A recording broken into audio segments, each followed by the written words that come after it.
Alhamdulillah, ku syukuri semua. Terima kasihku ya Allah atas indahnya hidup. Assalamualaikum warahmatullahi wabarakatuh. Saya Untun Jainatun, salah satu mahasiswa Universitas Islam Buka Bangsa Cirebon dengan prodi Pendidikan Agama Islam. Video ini dibuat guna memenuhi tugas akhir mata kuliah Fikih Munakat dan Jinayat dengan dosen pengampu Bapak Dr. Andes Kiai Haji Agung Kiai Imam MAG, yang akan menemui narasumber yaitu Bapak Dr. Muhammad SHI MSI yang akan membahas asas-asas hukum pidana Islam. Mari kita mulai. Waalaikumsalam warahmatullahi wabarakatuh. Saya diberi tugas Pak untuk menanyakan beberapa pertanyaan tentang asas-asas hukum pidana Islam. Pertanyaan pertama adalah mengapa hukum pidana dalam Islam membutuhkan asas-asas? Ya, begini ya. Jadi pada prinsipnya kenapa kok dalam Islam itu hukuman sebelum diterapkan kok perlu asas-asas? Iya, agar tidak salah dalam menetapkan hukuman. Kalau kita dihukum positif ya kita karena namanya asas praduga tak bersalah. Dalam Islam juga sama. Al-aslu bara'atu dhimah. Pada dasarnya semua orang itu terbebas dari tuntutan apapun kecuali ada bukti. Sehingga dengan asas ini supaya hakim yang memutuskan tidak salah memutuskan, harus ada asasnya. Tidak ngawur, tidak asal-asalan, itu alasannya. Terus yang kedua? Pertanyaan yang kedua adalah bagaimana cara membunyikan hukum pidana Islam di Indonesia? Ya, begini ya.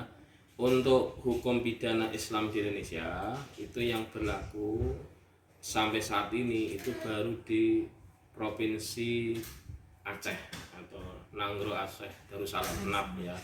Itu pun hanya beberapa hal. Nah, artinya bagaimana? 34 provinsi yang lain itu belum menerapkan. Apa yang bisa kita lakukan untuk membumikan nilai-nilai pidana Islam? Yaitu melalui pemahaman kepada masyarakat Islam sendiri bahwa Islam itu mempunyai nilai yang sangat luhur.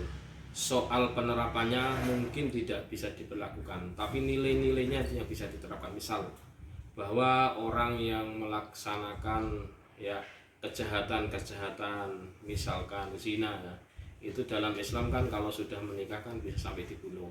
Itu menunjukkan bahwa Islam sangat mengecam keras pelaku perzinahan. Tidak asal sekedar maaf ya, hanya sekedar dikasih hukuman sosial ya, tapi ya hukuman-hukuman yang benar-benar memberikan efek jerah.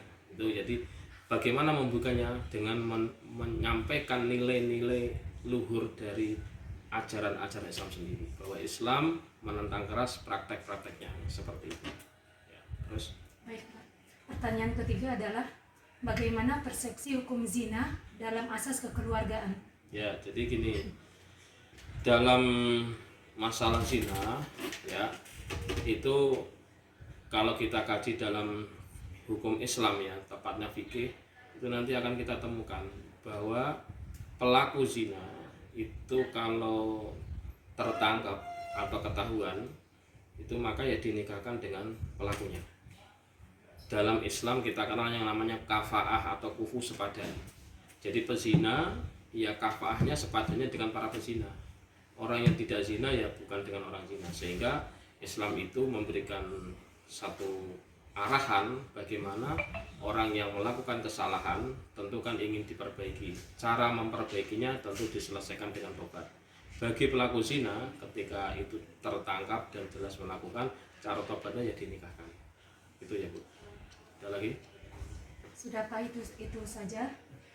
Terima kasih banyak atas penjelasannya. Sama-sama. Bapak Dr. Muhammadun HSI MSI tentunya sangat bermanfaat terutama bagi pribadi saya sendiri dan seluruh yang menyimak video ini. Ya. Wassalamualaikum warahmatullahi wabarakatuh. Mulanya adalah